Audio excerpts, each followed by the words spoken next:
Bonjour à tous et bienvenue dans notre webinaire exclusif spécialement conçu pour nos clients Sage Gold ECF.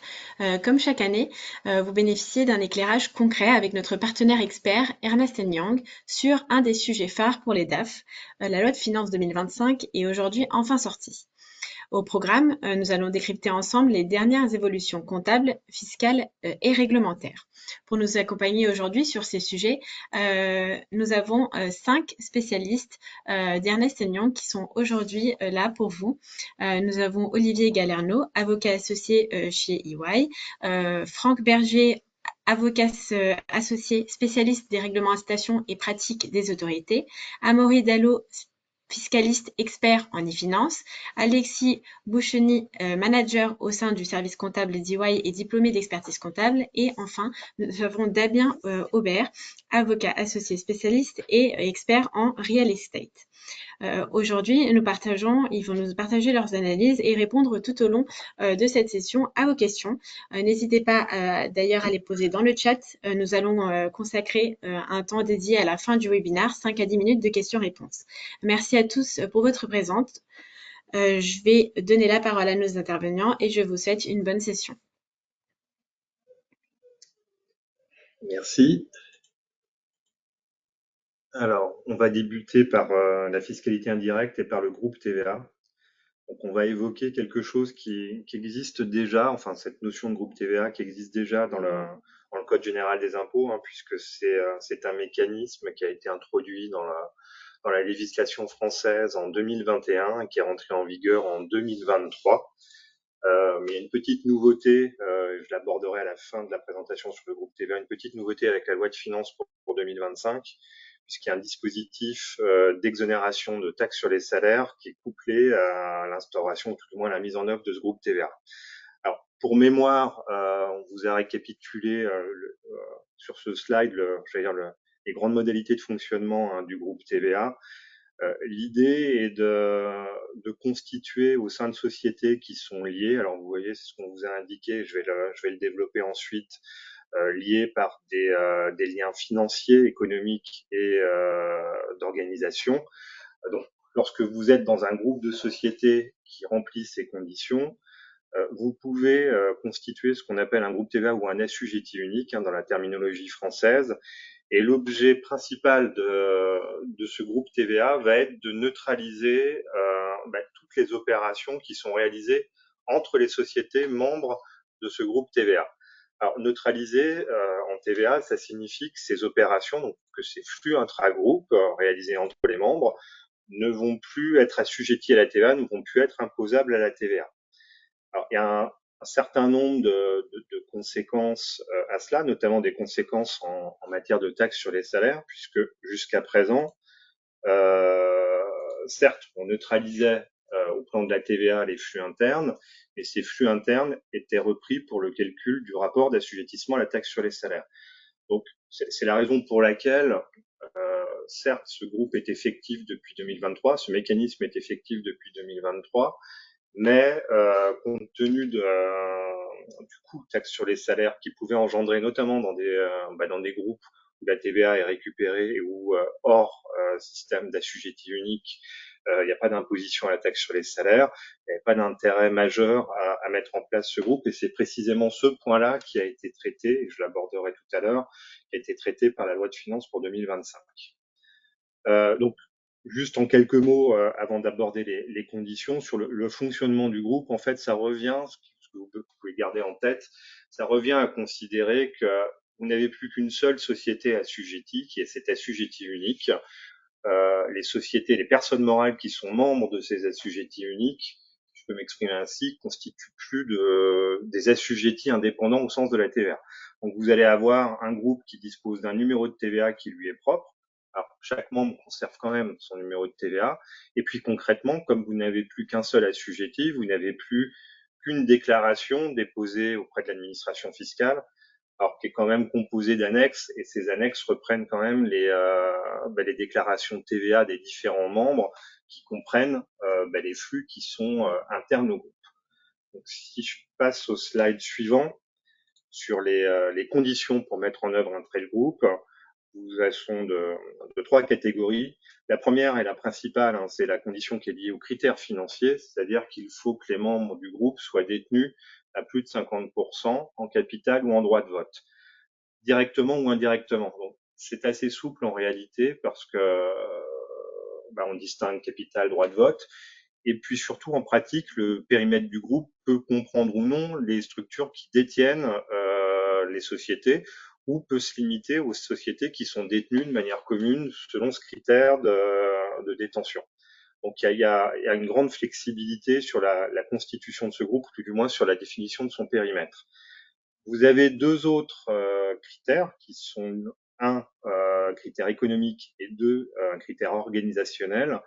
Alors le critère économique qui tient à l'activité déployée, qui doit être une activité similaire au sein du groupe ou tout du moins complémentaire, ou également une activité excusez-moi, je cherche mes mots, une activité qui bénéficie aux autres membres ou à l'ensemble des membres, sachant que là aussi c'est un critère qui est très souple et j'allais dire de second ordre, c'est surtout le premier élément et les liens financiers qui sont appréhendés, mais le critère des liens économiques en réalité tout le temps rempli, puisque dans un groupe TVA, il y a toujours, j'allais dire, une logique économique globale. Donc ce critère soulève pas trop de difficultés, d'ailleurs peu de commentaires de l'administration fiscale dans le BOFIP. Le troisième critère, c'est un critère organisationnel qui suppose une direction commune ou tout du moins une organisation concertée. Là aussi, j'allais dire, ça va de pair avec un groupe de sociétés détenu par un actionnaire commun ou un actionnaire majoritaire. Donc, les conditions, je viens de récapituler rapidement, soulèvent en général pas de difficultés majeures. Alors, en pratique, on vous a mis quelques éléments ici sur ce slide, quelques éléments à avoir en tête sur la constitution de ce groupe. Le premier, bien entendu, c'est que enfin, je dis bien entendu, c'est pas le cas dans d'autres États membres de l'Union européenne. Et en France, c'est une option. Hein, on n'est pas obligé de constituer un groupe, même si on détient plus de 50% de ses filiales. Donc ici, le choix est laissé aux opérateurs. La date de l'option, et c'est important, elle s'exerce le 31 octobre de l'année N-1. Donc, ce qui explique que dans les modifications, et je vais y revenir tout à l'heure, et l'exonération qui a été prévue par la loi de finances pour 2025, l'exonération de taxes sur les salaires, elle ne peut trouver à s'appliquer qu'au 1er janvier 2026 pour des groupes qui seront constitués cette année avec une option déposée au 31 octobre. Il y a une exclusivité d'appartenance, c'est-à-dire que ce qui répond à la logique du groupe TVA. Je ne peux être membre, moi, une société, que d'un seul groupe TVA, puisque je disparais d'un point de vue TVA pour relever de cet assujetti unique. Donc, une société ne peut être membre que d'un groupe, que d'un assujetti unique. Sur la situation des membres au regard de la TVA, alors c'est de la terminologie TVIS, mais le membre devient en quelque sorte ce qu'on appelle un secteur distinct d'activité, c'est-à-dire qu'il constitue une sorte d'établissement à l'intérieur de cet assujetti unique. Donc, je compare par rapport à une société qui aurait des établissements dispersés géographiquement. Mais c'est un peu la même logique pour le groupe TVA, où vous avez certes des personnes morales distinctes, mais qui, d'un point de vue TVA, ne sont plus que des secteurs distincts d'activité de cette entité globale assujettie unique. Sur la durée de vie, la durée j'allais dire d'activité entre guillemets du groupe, la durée minimum c'est 3 ans. Alors bien entendu c'est renouvelable, c'est dénonçable au bout de 3 ans et surtout il y a, j'allais dire, une attitude dans les entrées et les sorties, puisque normalement vous avez un périmètre qui est figé sur les 3 premières années. Mais dès lors que vous avez des membres qui remplissent les conditions et qui ne les remplissaient pas au départ, mais qui les remplissent en durée d'exercice de l'assujetti unique, ils peuvent l'intégrer au 1er janvier de l'année qui suit la réunion des conditions pour pouvoir rentrer dans le groupe TVA. Et en sens inverse, si un membre n'est plus détenu, enfin ne répond plus aux conditions que j'ai rappelées tout à l'heure, notamment de conditions financières, de liens financiers, il sortira au 1er janvier de l'année suivante également. Donc vous avez quand même une souplesse dans j'allais dire, la vie du périmètre du groupe TVA et dans les modifications de ce périmètre. Donc, pourquoi vous parler de tout ça quels sont les avantages en quelque sorte de ce groupe TVA. Alors, on vous en a listé quelques-uns, mais peut-être peut-être dans les grandes lignes, le premier qui vient à l'esprit, c'est un avantage en termes de trésorerie de TVA, puisque vous avez une compensation des situations créditrices ou débitrices des différents membres avec une seule déclaration. Alors dans l'esprit, ça se rapproche un peu de ce qui existe déjà en France, un autre mécanisme qui s'appelle le paiement consolidé de la TVA, mais qui est moins souple que le groupe TVA, puisque le paiement consolidé est réservé aux sociétés qui relèvent de la direction des grandes entreprises. Et puis, comme je l'ai rappelé à l'instant, le périmètre du paiement consolidé est beaucoup plus figé que celui du groupe TVA, qui est plus souple dans sa gestion. Donc, c'est un des premiers éléments qui vient immédiatement à l'esprit. Le deuxième, d'un point de vue très, j'allais dire, prosaïque, c'est que à partir du moment où les flux à l'intérieur du groupe TVA ne sont plus imposables, ne sont plus appréhendés pour les besoins de la taxe, de la TVA, bah, toutes les problématiques de qualification, par exemple, quel est le taux de TVA qui est applicable, est-ce que je suis en présence d'une opération complexe, est-ce que c'est une livraison de biens, une prestation de service, toutes ces questions bah, deviennent moins prégnantes pour la TVA, puisque par définition, il n'y a plus de taxation au sein des flux intragroupes. Donc, dit autrement, les risques ou les sources d'erreurs qui sont liées au traitement et aux qualifications des flux disparaissent avec enfin la mise en place de ce groupe pour les flux intragroupes. Enfin, sans reprendre tout ce qui est indiqué sur le slide, il y a des avantages également d'optimisation de gestion de la TVA déductible. Il y a un élément qui est important, et on y reviendra ensuite sur la réforme de la facturation électronique, c'est que pour les flux intragroupes, aujourd'hui, la réforme de la facturation électronique n'appréhende pas ces flux. Ça signifie que si demain un assujetti unique est constitué entre les sociétés d'un même groupe, euh, toutes les opérations qui sont réalisées entre les membres de ce groupe ne sont pas appréhendées pour les besoins de la facturation électronique. Donc, les coûts qui sont inhérents et j'allais dire répétitifs, notamment auprès de la PDP, enfin des PDP de la facturation électronique, ben, seront diminués, en tout cas pour la partie flux intragroupe. Alors peut-être parce que j'ai sauté un slide, je l'ai évoqué au départ, euh, le groupe TVA aujourd'hui a une vocation qui est beaucoup plus universelle que ce qui était prévu à l'origine par le législateur, donc en 2021, puisque la loi de finances pour 2025 est venue prévoir un système d'exonération de taxes sur les salaires, parce que comme je le disais en préambule, la difficulté qu'on avait jusqu'à présent, c'est que ces flux intragroupes étaient repris pour le calcul de la taxe sur les salaires, donc pour le calcul du rapport d'assujettissement à la taxe sur les salaires des différents membres. Donc, ça excluait mécaniquement les sociétés qui disposaient de droits à déduction intégraux et qui ne payaient pas la taxe sur les salaires. Donc, si je prends l'exemple d'une société industrielle qui commercialise l'intégralité de sa production auprès d'une de ses sociétés sœurs, qui est une société distributrice, si on constituait un groupe entre ces deux sociétés, la société industrielle devenait non imposable à la TVA, puisque l'intégralité de ces flux serait réalisée à l'intérieur de ce groupe TVA, et donc mécaniquement serait intégralement soumise à la taxe sur les salaires.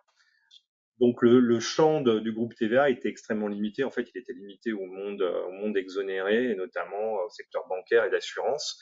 Donc la loi de finances pour 2025 vient compléter ce dispositif en prévoyant un régime d'exonération de taxes sur les salaires sous deux conditions.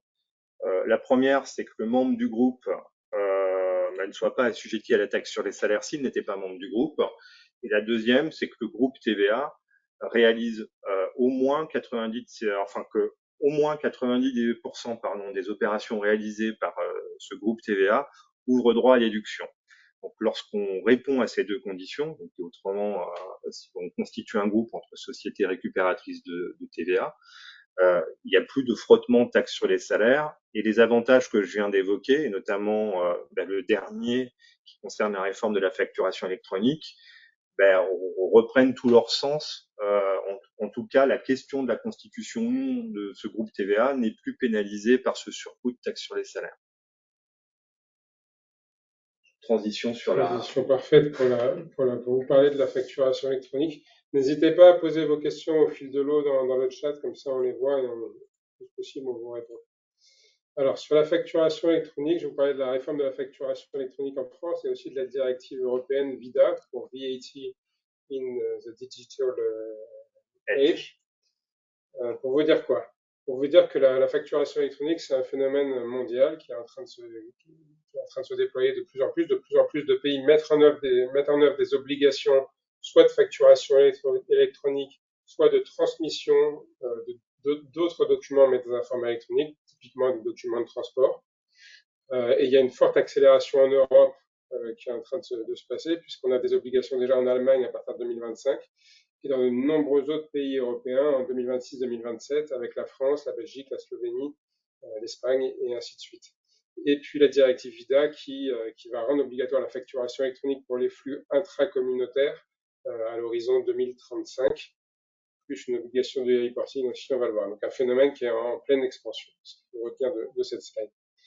Donc un phénomène en pleine expansion, mais néanmoins avec différents modèles de facturation électronique. Alors on va du plus simple qui est tout à gauche, qui est le modèle typiquement qui est retenu par l'Allemagne, où la facturation électronique, ça consiste juste à envoyer un fichier de données structurées à son client, mais donc il y a un format qui est imposé, mais néanmoins on garde la possibilité d'envoyer soi-même la facture à son client directement sans passer par une plateforme intermédiaire et sans passer non plus par l'État allemand, c'est-à-dire que le fisc allemand ne récupérera aucune donnée à partir de ces factures électroniques, donc vraiment simplement une obligation de format. Et à l'opposé, on peut avoir un modèle brésilien ou un modèle français dont je vous parlerai après, où là c'est vraiment l'opposé, c'est-à-dire qu'on doit envoyer sa facture électronique aux autorités fiscales brésiliennes pour qu'elle soit validée au fond, c'est-à-dire pour que le fisc brésilien revoie la facture, valide le traitement TVA et le format de la facture, et ensuite vous donne un numéro qui vous autorise à partager la facture à votre client. Donc là, on est vraiment sur le modèle opposé. Et puis ça me permet d'arriver vers le modèle français, où vous allez être obligé de passer par un opérateur de dématérialisation qui va une PDP, c'est ce qu'on a appelé une PDP, une plateforme de dématérialisation partenaire de l'État français, donc certifié par l'État français, qui va se charger d'envoyer la facture électronique à votre client et qui en même temps va extraire une partie seulement des données de cette facture pour l'envoyer aux autorités fiscales, avec l'objectif bien sûr pour les autorités fiscales d'avoir une meilleure compréhension des flux économiques et aussi de pouvoir pré-remplir votre déclaration TVA, c'est-à-dire votre CA3, soit sur une base mensuelle, soit sur une base trimestrielle. Voilà sur les différents modèles de facturation électronique. Maintenant, si on en vient à la directive VIDA, donc, qui a été adoptée le 11 mars, donc c'est tout récent, qu'est-ce qu'elle change cette directive VIDA? Elle change déjà la définition de ce qu'est une facture électronique, puisque jusqu'à aujourd'hui, une facture électronique, on peut imaginer que si on vous pose la question, vous allez certainement nous répondre, bah, moi, une facture que j'ai en PDF, que j'envoie par email, c'est une facture électronique. Et vous auriez raison, c'est bien la définition actuelle. Donc demain, à partir du moment où la directive VIDA sera transposée, la définition de ce qu'est une facture électronique va changer. C'est-à-dire qu'une facture électronique, ce sera obligatoirement un fichier structuré, c'est-à-dire un fichier qui pourra être lu par un robot de façon très automatisée. Donc c'est ça le premier pilier la première composante de cette directive VIDA et de son premier pilier, c'est le changement de la définition de ce qu'est une facture électronique. Le deuxième changement, c'est la possibilité pour tous les États européens d'imposer une obligation de facturation électronique pour les flux domestiques. C'est nouveau puisqu'aujourd'hui la France et l'Italie ont dû demander une dérogation pour avoir le droit de mettre en œuvre sur les flux domestiques une obligation de facturation électronique. Et puis enfin, la directive VIDA, qu'est-ce qu'elle change? Et c'est ce que je disais, c'est pour tous les flux intracommunautaires, elle va obliger deux choses. Elle va obliger d'avoir recours à une facture électronique à partir de au plus tard 2035 et au plus tôt 2030. Donc 2030, ce sera pour tous les États qui n'auront pas déjà mis une obligation de facturation électronique avant cette date en œuvre. Et puis 2035, c'est l'inverse, c'est-à-dire typiquement pour l'Italie qui a déjà une obligation de facturation électronique, et bien au plus tard en 2035, l'Italie devra obliger ses assujettis à émettre des factures électroniques pour leur flux intracommunautaire dans un nouveau format qui sera le format européen.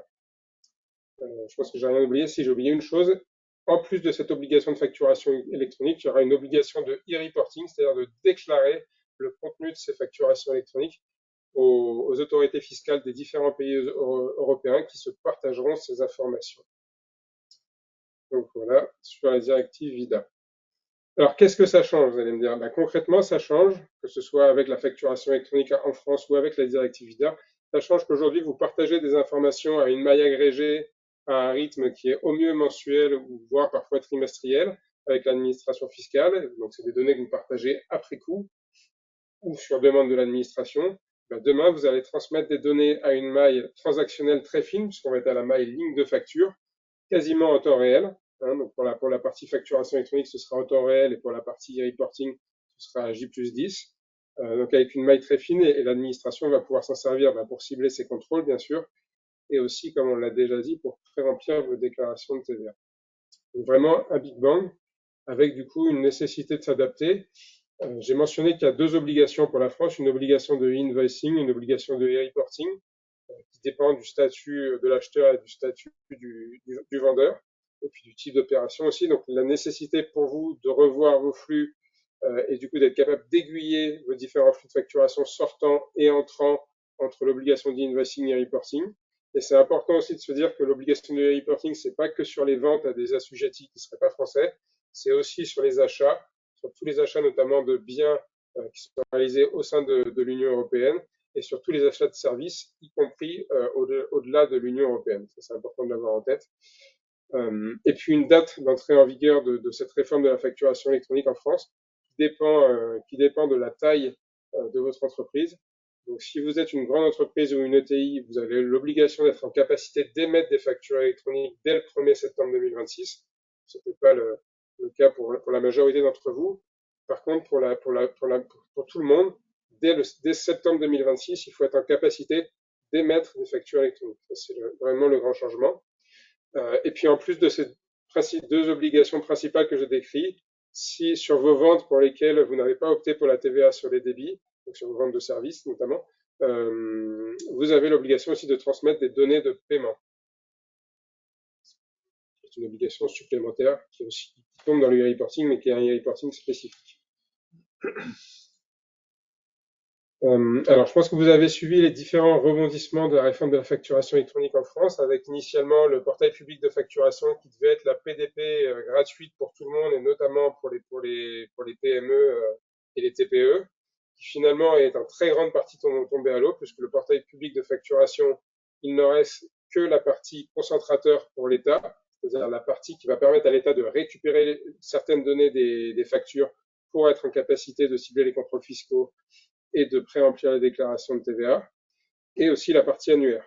Donc finalement, toute la partie qui devait pouvoir bénéficier aux TPE et aux PME est tombée à l'eau. Donc ça a été annoncé le 15 octobre, et maintenant il y a une nouvelle obligation du coup qui est d'aller choisir une PDP, c'est-à-dire un acteur privé, pour transmettre ses factures à ses clients professionnels français. Ça, c'est un gros changement. Okay, donc si j'avance, là, on va détailler les deux principaux flux. Donc là, on est sur le flux de facturation. Donc là, lorsqu'on a un client qui va être un professionnel assujetti français, ce qui va se passer, c'est qu'on va perdre la capacité d'envoyer directement la facture à son client. On va avoir l'obligation d'avoir recours à une PDP. Cette PDP se chargera d'extraire une partie des informations pour alimenter l'État avec. Ce qu'il faut retenir, c'est que du coup, tous les cas de facturation particuliers, par exemple l'autofacturation, la sous-traitance en paiement direct, ça, comme l'État n'est plus un acteur de la facturation électronique, il n'a plus besoin de les régenter directement, donc il a confié une mission à l'AFNOR d'aller expliquer comment ces cas d'usage, ces cas de facturation spécifiques devront être traités. Ce sera une norme, qui sera du coup pas obligatoire, mais qui certainement, on espère en tout cas, s'imposera au marché comme une norme de qualité qui expliquera comment traiter les différents cas d'usage. À côté de ça, on va avoir l'obligation de e-reporting, qui va être typiquement pour toutes les ventes à des clients dans l'UE ou hors UE, pour lesquels vous allez garder la possibilité d'envoyer vous-même votre facture au client. Par contre, vous allez devoir, sur une base normalement tous les 10 jours, pour la plupart d'entre vous, ce sera tous les 10 jours, envoyer le détail de tout le contenu des factures à la PDP, qui elle-même générera un fichier à l'intention de l'administration. Voilà. Et puis là, c'est tout ce qu'il vous reste à faire. L'idée de ce slide, c'est de vous dire où est-ce que si vous n'avez pas commencé votre projet, est-ce que vous êtes en retard ou est-ce qu'il est encore temps?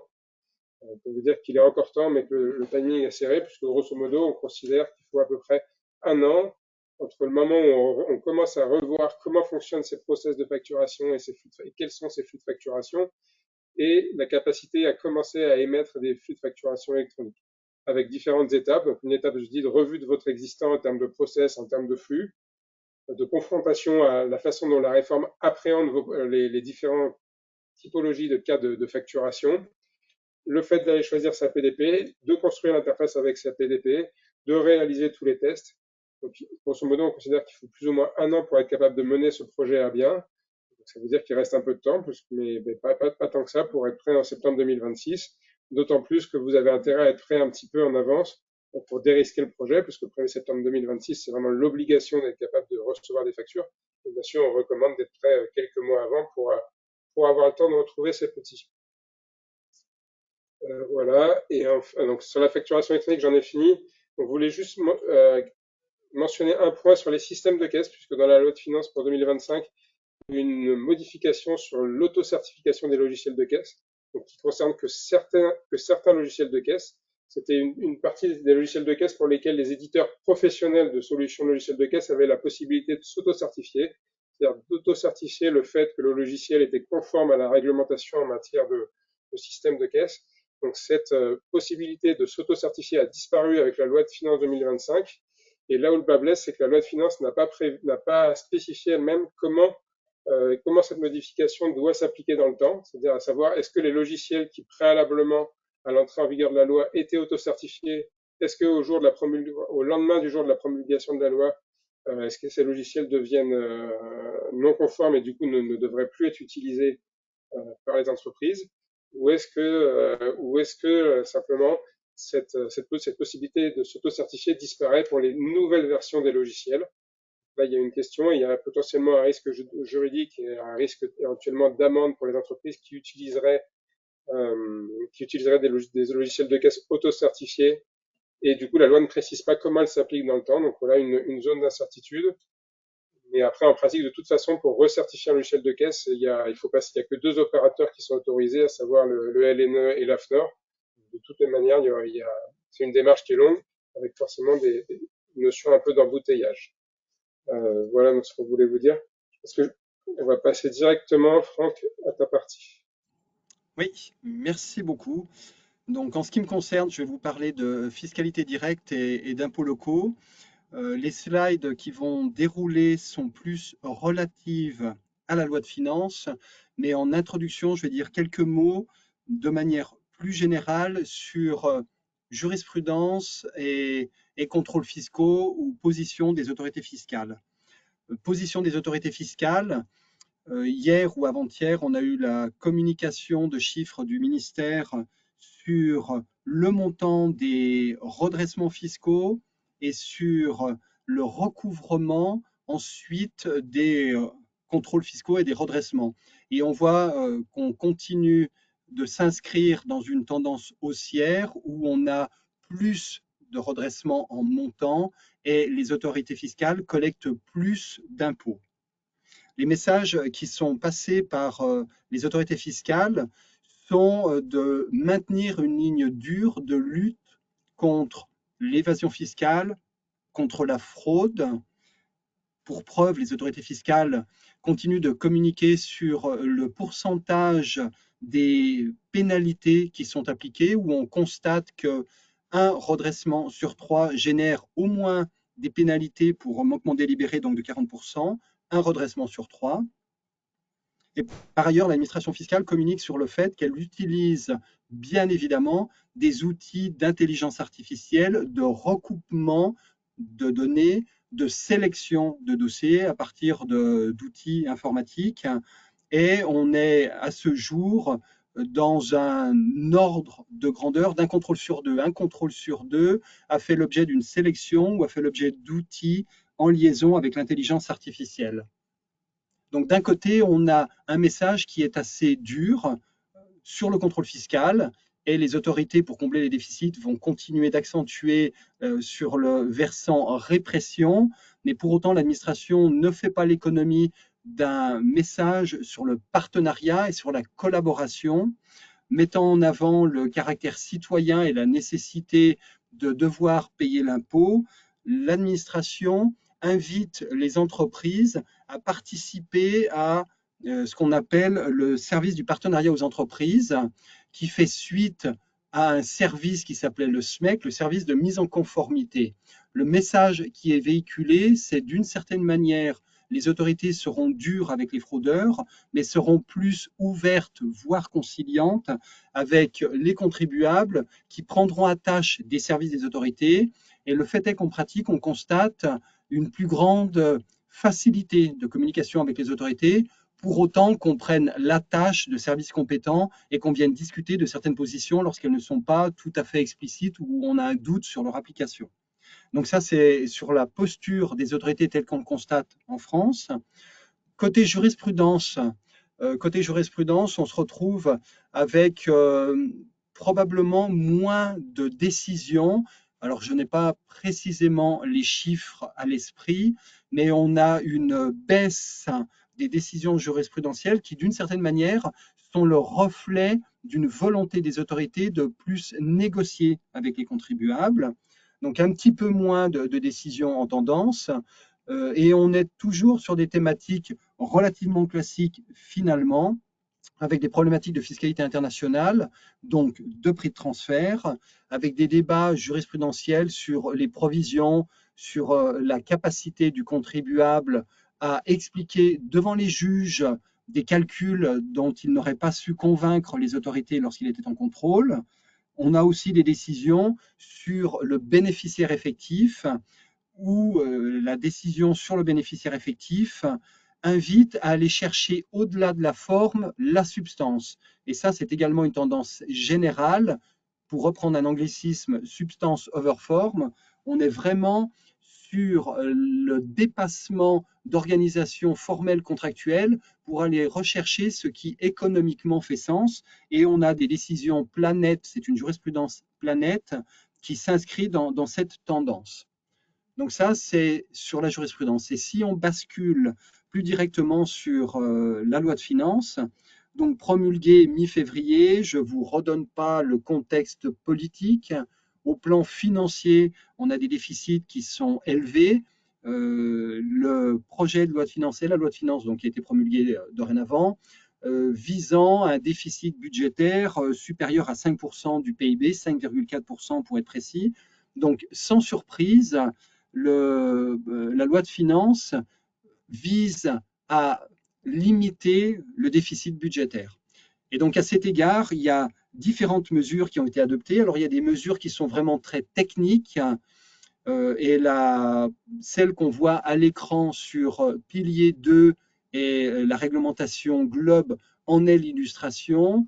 On est sur un vrai bouleversement de la fiscalité mondiale, avec les mesures pilier 2, pilier 1, avec des incertitudes sur la portée mondiale. Je ne vais pas revenir dans la géopolitique à laquelle nous sommes confrontés actuellement.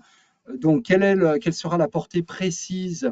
On ne sait pas le dire avec certitude. Reste que des dispositifs ont été adoptés, que des taxes vont devoir être payées, notamment sur des mesures qui sont très très lourdes, très conséquentes, comme Globe, qui vise les grands groupes qui ont un chiffre d'affaires consolidé supérieur à 750 millions, où là, on a des mesures techniques qui visent à apporter des précisions dans un texte qui est quand même, dans des textes qui sont vraiment très, très compliqués. Dans le même ordre de grandeur, sur des dispositifs qui sont des mesures techniques, on a également le bénéfice, il n'y a pas de slide en particulier, mais vous l'avez probablement lu pour ceux qui sont concernés, les bénéfices de régime de faveur sur les restructurations d'entreprises. Le régime de faveur est étendu aux scissions. Jusqu'à présent, c'était surtout pour les fusions et les apports partiels d'actifs. En droit des sociétés, le régime des scissions a évolué et on a un alignement du dispositif fiscal de faveur, donc sur le régime des scissions. Et ça, ce sont des mesures techniques pour résoudre les contraintes budgétaires et limiter les déficits. Donc, vous en avez entendu parler, l'instauration, et c'est la slide que vous avez à l'écran, l'instauration d'une contribution exceptionnelle qui était prévue à l'origine pour 2 ans et puis finalement, compte tenu des délais liés à la politique, ne serait adoptée que pour 1 an. Je le mets au conditionnel parce que je me garderai bien de savoir comment la mesure va évoluer dans le temps. En tout cas, à date, on a une contribution exceptionnelle pour les groupes qui réalisent un chiffre d'affaires en France supérieur à 1 milliard, ou selon l'importance du chiffre d'affaires qui est réalisé, la taxe en complément de l'impôt sur les sociétés sera soit de 20%, soit de 41%. Et pour assurer un prélèvement assez rapide, elle sera due avant la fin de l'année, qu'un acompte supérieur à 95% sera versé dès la fin de l'année.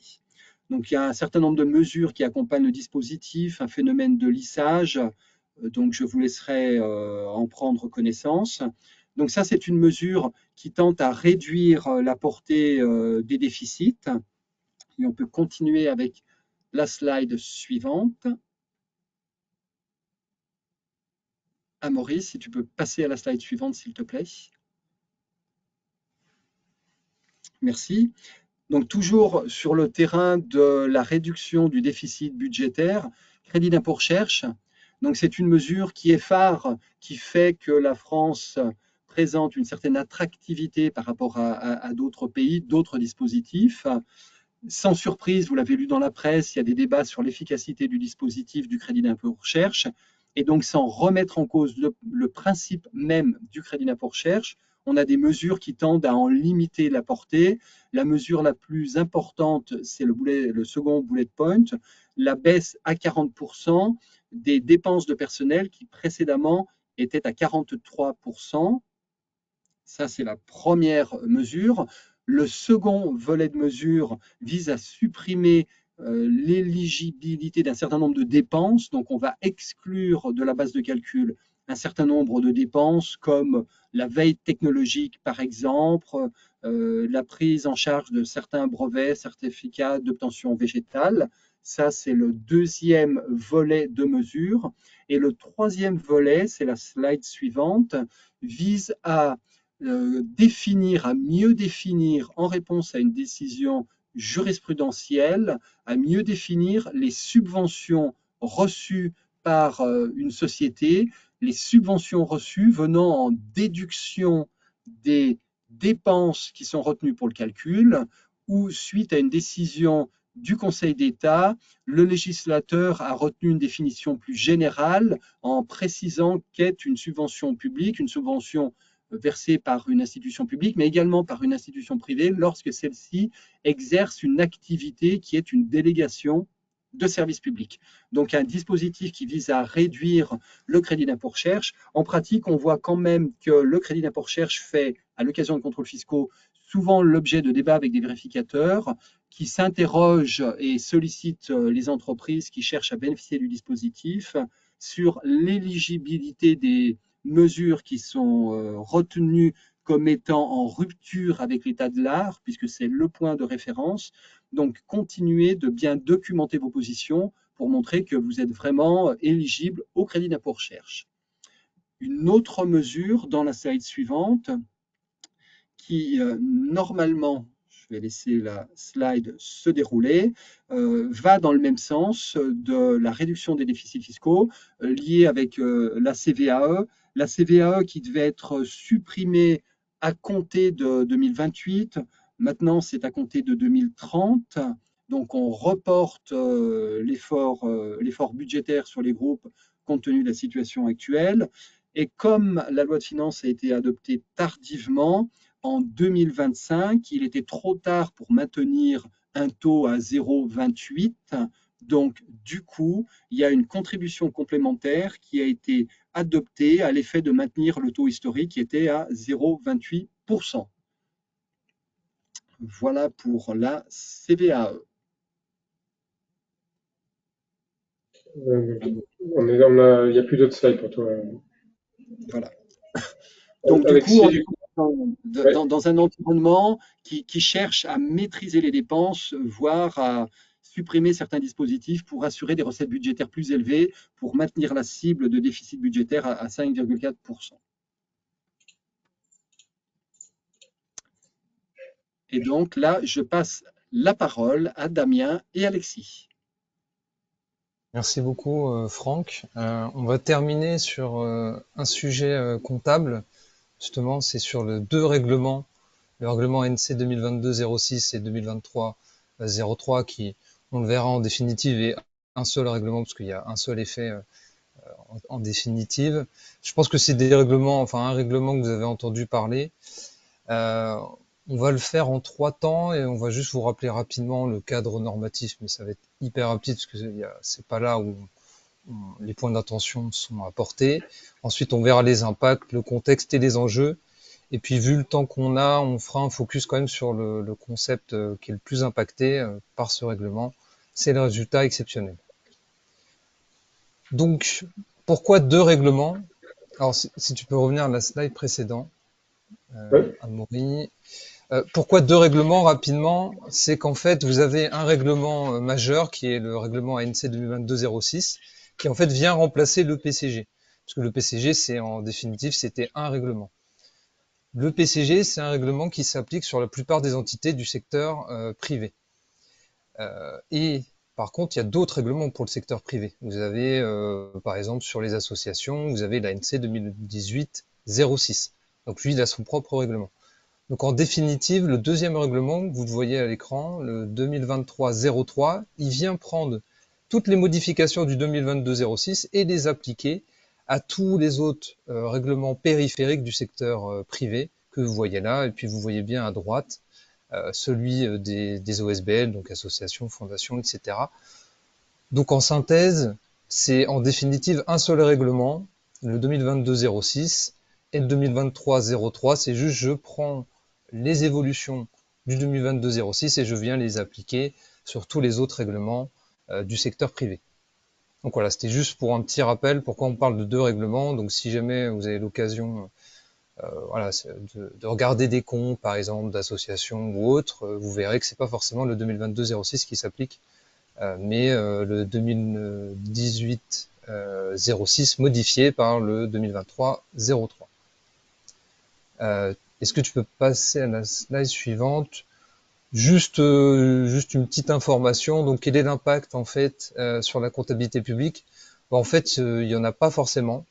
Pourquoi? Parce que comme on l'a vu précédemment, l'ANC réglemente le secteur privé, et puis pour le secteur public, vous avez en définitive des instructions budgétaires et comptables qui sont gérées par le gouvernement. Donc en définitive, s'il n'y a pas d'instructions budgétaires et comptables qui sont modifiées et qui prennent les effets du règlement, eh ben en fait, il n'y a pas de modification. Vous avez un petit exemple en bas, par exemple, c'est une instruction budgétaire et comptable, une des plus connues, la M57, qui s'applique aux collectivités territoriales.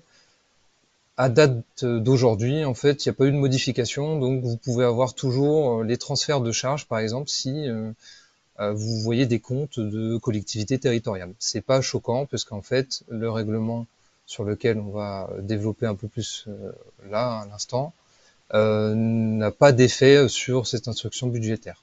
Donc voilà. C'est juste un petit rappel, hein, je pense qu'on peut passer à la slide suivante, mais juste rappeler le cadre normatif. Et là, sur les 3 slides qui vont venir, on va rappeler le contexte, les impacts et les enjeux, pour que vous les ayez bien à l'esprit. Tout d'abord, le contexte, donc c'est un règlement qui est applicable depuis 1er janvier 2025. Il a été approuvé par l'ANC en 2022 et homologué en 2023. Donc c'est quand même un règlement majeur, hein, c'est ce type de règlement, on les voit tous les 10-15 ans. Hein. La dernière fois, c'était en 2004 pour la redéfinition des actifs. Donc c'est quand même un règlement assez important, avec un temps d'adaptation des entités assez long. Là, on parle de 2 ans, c'est quand même assez important. En moyenne, c'est plutôt 6 mois. Donc 2 ans, c'est quand même significatif. Et pourquoi c'est significatif? Là, vous avez sur la slide les 5 grosses évolutions de ce règlement. Celui sur lequel on va porter notre attention, c'est surtout le résultat exceptionnel qui change beaucoup de choses. La suppression des comptes de transfert de charges et même de la technique, puisque c'était une technique purement francophone, hein, ça n'existe pas dans les référentiels anglo-saxons. Par exemple, en IFRS, c'est des choses qu'on voit pas, en US GAAP, etc. Donc on a réaligné, on va dire, notre référentiel français de comptabilité privée sur sur les normes internationales et sur on va dire la logique un peu anglo-saxonne. Émergence de nouveaux comptes. Il y a quand même pas mal de nouveaux comptes, en particulier du fait de la passation entre guillemets résultats exceptionnels résultats d'exploitation ou financiers. Ensuite, vous avez certaines informations qui évoluent en présentation de l'annexe, mais ça ne sera pas pour cette année, ça sera justement pour l'année prochaine, mais faut savoir que vos annexes vont évoluer. C'est beaucoup plus en forme de tableau plutôt qu'en forme de wording. Et bien sûr, il y a des nouveaux, enfin des changements de traitement comptable historique qui changent, hein, forcément. Vous avez plus de transfert de charges, vous avez des remplacements qui viennent, voilà, des nouveaux comptes qui viennent remplacer les transferts de charges ou des comptes que vous devrez créer parce que le plan de compte n'a pas normé entre guillemets les comptes qui viennent remplacer les transferts de charges. Donc ça, c'est votre contexte avec les 5 évolutions majeures. Ici, vous avez les 6 impacts pour chaque thématique, entre guillemets, qu'implique ce règlement. Premier impact, bien sûr, vous avez votre plan de compte. Votre plan de compte, déjà, il n'y a plus de transfert de charges. Ensuite, vous avez vos nouveaux comptes d'exploitation financiers à créer. Donc tout ça, en fait, en définitive, c'est peut-être juste un changement dans le logiciel comptable, mais vous avez tous vos logiciels périphériques qui sont impactés. Vous pouvez avoir des logiciels métiers, par exemple, qui viennent déverser les ventes, etc., votre logiciel de facturation. Donc il y a quand même pas mal de choses à changer, mais là, il faut réaligner votre plan de compte. Donc faire une analyse de votre plan de compte, regarder ce qui est compliant, ce qui ne l'est pas, et le faire évoluer dans les systèmes. Ensuite, bien sûr, vous avez la gestion des flux. Donc là, c'est comme on s'est dit, soit vous avez des déversements entre vos outils, soit vous avez des écritures comptables ou autres à modifier par rapport au changement de plan de compte. Ensuite, vous avez vos schémas d'écriture comptable. Typiquement, un cas classique, hein, c'est les transferts de charges sur les avantages en nature. Souvent, dans les logiciels de paye, pour les avantages en nature, on met un transfert de charge et on remet la charge au niveau de la base brute. Là, du coup, vous avez un impact parce que il faut changer le mapping, il faut changer votre schéma d'écriture comptable, il faut créer un nouveau compte, etc., etc. Donc, il faut revoir tous vos schémas d'écriture comptable, bien sûr sur les comptes qui sont impactés, et regarder quel est le compte, nouveau compte que vous allez mettre en place, et bien sûr le nouveau schéma d'écriture comptable à mettre en place.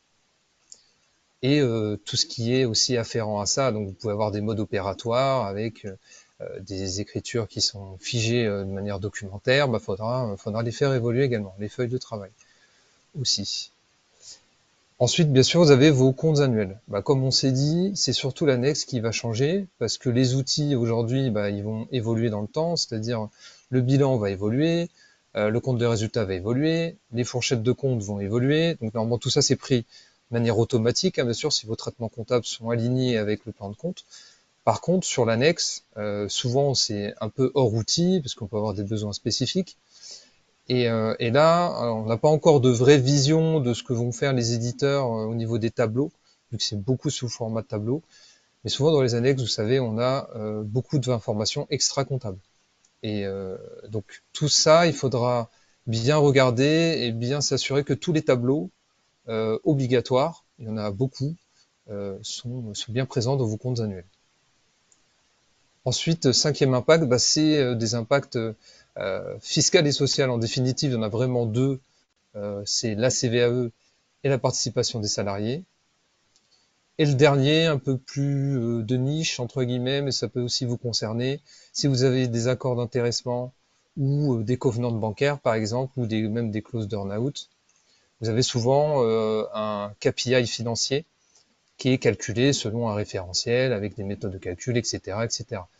Ici, vu que votre résultat d'exploitation, votre EBITDA va changer, faut bien s'assurer que la définition des parties prenantes est la même pour l'agrégat financier. Parce que souvent, voilà, ces contrats-là, vous avez des parties prenantes, vous avez les partenaires sociaux, vous avez les banques, voilà, vous avez des cessionnaires. Il faut s'assurer qu'on parle bien de la même chose, puisque aujourd'hui, cette chose-là évolue. Donc ça, il faut bien faire attention à bien regarder vos contrats quand vous avez des agrégats financiers pour savoir s'il y a un impact ou pas, et s'il y a un impact, s'assurer avec la partie prenante qu'on est bien d'accord sur le calcul de l'agrégat financier qui est impacté. Donc ça, c'était les impacts. Et toute dernière slide, avant de partir sur le résultat exceptionnel, c'est sur les enjeux. il y a plusieurs enjeux un peu plus micro, mais si on prend les enjeux macro, vous en avez 4. Tout d'abord, vous avez votre conformité au FEC, hein. Bien sûr, le FEC, c'est une règle fiscale, mais elle est le sous-jacent derrière, c'est quand même la comptabilité et la présentation des comptes. Donc là, vous avez un champ 5 hein, du FEC qui présente les numéros de compte. Forcément, il doit être aligné au PCG. Donc, il faut forcément changer votre plan de compte. Donc, si vous ne changez pas votre plan de compte, vous avez des comptes qui ne sont pas compliant, mécaniquement, vous avez un risque sur votre FEC. Ensuite, le deuxième enjeu, bah, c'est la CVE, la participation. En fonction de l'impact que ça peut être soit la hausse, soit la baisse. Et si c'est à la hausse, bah, attention, parce que vous lésez des parties. La CVE, bah, vous lésez l'administration fiscale, et la participation des salariés, bah, vous lésez les salariés. Donc, ça peut avoir voilà, des enjeux importants derrière. Le troisième enjeu, bah, c'est de la certification des comptes annuels, hein, parce que tout ça, ça va, comme vous l'avez vu, hein, ça a des gros impacts, hein, résultats exceptionnels, présentation des comptes, etc., etc. Et tout ça, c'est certifié par un commissaire aux comptes. Donc lui aussi, il va challenger un petit peu vos jugements qu'on va voir après sur le résultat exceptionnel essentiellement. Il va s'assurer que vous n'avez plus de transfert de charges, que les annexes sont bien compliant avec les tableaux obligatoires, etc., etc. Et ensuite, si jamais vous avez une non-conformité, bah, on prend acte et voir sa conclusion. Mais bien sûr, vous portez un risque si vous n'êtes pas compliant, parce que le commissaire aux comptes, lui, ensuite, il va porter son jugement et conclure dessus, donc ça peut avoir un impact sur votre certification. Et le tout dernier, bah, c'est les performances contractuelles liées aux règles de présentation. Donc, comme on l'a vu, ce que vous allez mettre dans les l'EBITDA ou pas, sur votre compte bancaire avec les KPI financiers, etc., tout votre classement et toute la définition de ces agrégats-là, bah, en définitive, ça a un impact contractuel qui peut en fait causer des risques, même judiciaires, par exemple, si vous n'êtes pas d'accord avec la banque a posteriori sur une définition. Voilà, ça peut avoir des gros enjeux. Donc ça, c'est vraiment les 4 gros enjeux majeurs de ce règlement. On peut y en avoir un peu plus bien spécifiques chez vous. Mais voilà les enjeux majeurs. Donc vous voyez que c'est quand même un règlement qui est impactant. Et pour terminer, là, on va faire un petit focus sur le résultat exceptionnel. Ici, vous avez la liste des anciens comptes de résultats exceptionnels à gauche et les nouveaux comptes qui sont la traduction au niveau exploitation ou financier à droite. Donc voilà, on voit qu'il y a souvent un parallèle, hein, les pénalités qu'on avait l'habitude de mettre en exceptionnel, parce qu'en fait on classait l'exceptionnel de prime abord, on va dire, à partir de la nomenclature, et puis après, bon, on regardait quand même l'événement, s'il était récurrent ou pas. Ici, voilà, les pénalités, ça deviendra de l'exploitation. Donc il faudra faire aussi attention au traitement fiscal derrière, si vous avez des feuilles de travail automatisées ou autres, de bien inclure ce compte-là dans la réintégration. Je vais pas rentrer trop dans le détail, mais je peux vous en donner un autre qui est assez impactant, c'est tout ce qui est VNC des actifs cédés, hein. Voilà, on mettait tout en exceptionnel parce que c'était la nomenclature qui l'imposait. Aujourd'hui, bah, vous avez soit de l'exploitation pour les actifs incorporels et corporels, soit du financier pour les actifs financiers. Mais ça reste de l'exploitation, c'est-à-dire que ou du financier. C'est-à-dire que si vous voulez le mettre en exceptionnel, maintenant vous allez devoir justifier, ce qui n'était pas le cas avant. Donc ça demande plus d'implication, on va dire, dans le traitement comptable qui est appliqué à l'opération. Donc c'est ça aussi le fait de redéfinir le résultat exceptionnel, c'est que vous allez beaucoup plus avoir de jugement sur la définition du résultat exceptionnel.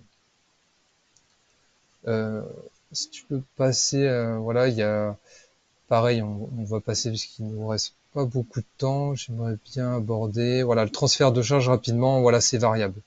Faudra bien redéfinir en interne comment vous allez traiter voilà l'impact comptable qui était dans les transferts de charges. Si tu peux passer, voilà, ça c'est assez important. Rapidement, qu'est-ce qu'on appelle un résultat exceptionnel aujourd'hui avec ce règlement? Vous avez 3 angles d'analyse. Le premier, c'est le plus important. C'est vraiment ce que vous devez retenir, hein, sur le résultat exceptionnel, c'est un événement qui est majeur et inhabituel. Et c'est vraiment ces deux critères-là quand vous allez analyser votre résultat exceptionnel.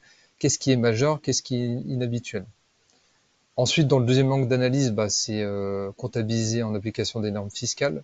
Un exemple simple, c'est les amortissements dérogatoires, ça reste de l'exceptionnel. Troisième angle d'analyse, c'est quand vous avez des changements de méthode comptable ou des corrections d'erreurs qui passent en résultat et pas en capitaux propres, en définitive pour des raisons fiscales. Parce que pour que ça soit déductible, il faut que ça passe par le résultat. Par exemple, si vous changez une provision, il faut que ça passe par le résultat. Donc là, vous avez le droit de le mettre en exceptionnel. Donc on voit que ces deux derniers angles d'analyse, c'est vraiment des exceptions. Le plus important, c'est événements majeurs et inhabituels. Et qu'est-ce qu'on appelle majeur et inhabituel? C'est assez simple en lecture, c'est plus difficile en analyse. Majeur, on peut remplacer ça par significatif, donc il faut vraiment que ça ait un impact quand même important pour votre entité, pour vos chiffres, pour la présentation. Et inhabituel, on peut dire que c'est un événement qui n'est pas récurrent, qui est présumé ne pas se renouveler de manière régulière. Ça paraît simple comme ça, mais je peux vous donner un exemple rapide. J'ai eu un cas, par exemple, pour un logisticien.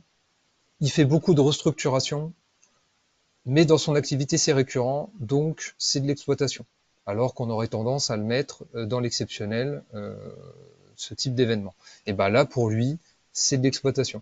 Donc, il faut vraiment se poser la question, vous, dans votre business model, est-ce que c'est significatif et est-ce que c'est récurrent? Est-ce que ça rentre dans votre activité, votre gestion courante, etc., etc. Ça, c'est vraiment vos deux critères importants parce que c'est ça qui va matérialiser en fait votre justification et c'est ça qu'on va vous demander derrière. Le commissaire aux comptes, administration fiscale, etc., etc.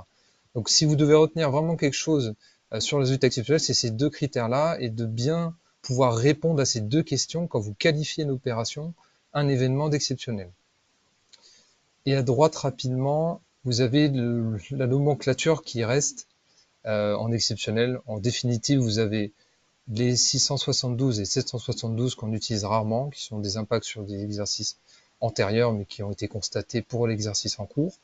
Et en fait, vous avez un contre, autre charge exceptionnelle et autre produit exceptionnel. Donc la nomenclature a vraiment été réduite au strict minimum. Et aujourd'hui, c'est à vous de créer votre nomenclature, d'éviter qu'elle soit trop étoffée non plus. Mais vous êtes vraiment libre, on vous donne la main, entre guillemets, une grosse part de jugement, mais du coup, ça vous engage énormément dans la qualification que vous allez faire. Si tu peux passer aux quelques slides, aux dernières slides, voilà, il y a beaucoup de wording, mais ce qu'il faut retenir, c'est que l'ANC a fait de la doctrine. Il faut dire que le règlement, hein, comme on l'a vu, est applicable que depuis le 1er janvier. Donc on attend de voir ce qui va se passer, on attend de voir les premières présentations. Mais la doctrine de l'ANC rappelle un petit peu ce que je viens de dire. Donc voilà, les achats-ventes, ça fait partie de l'activité normale et courante.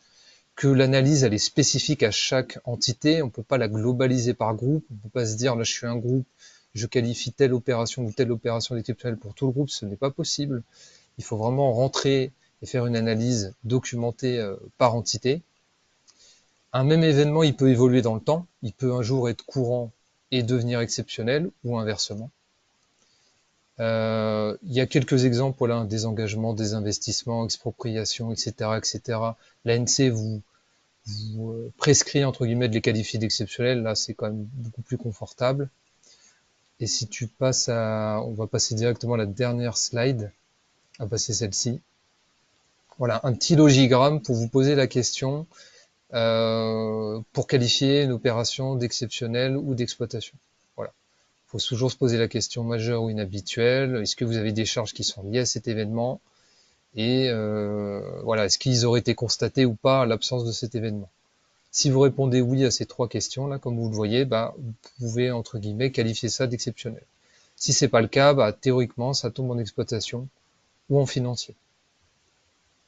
Voilà, il y aurait beaucoup de choses à dire sur ce règlement-là, mais en synthèse, c'est vraiment le résultat exceptionnel le plus important, voilà, le plus impactant pour ce règlement-là.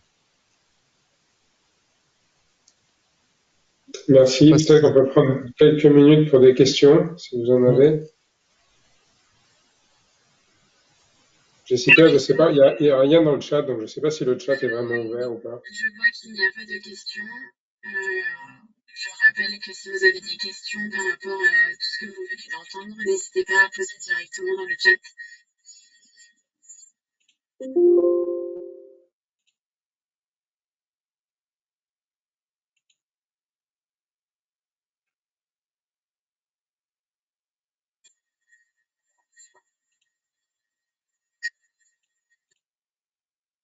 Écoutez, je ne Merci. vois pas de questions et je vois qu'il y a des personnes qui vous remercient pour cette présentation. Super. On va arrêter là. Alors, merci, un grand merci à tous. Merci Et on beaucoup est pour votre disponible attention. quand vous assistez. N'hésitez pas à nous joindre. Merci beaucoup. Bonne journée. Merci. Au revoir. Merci, bon après-midi, au revoir.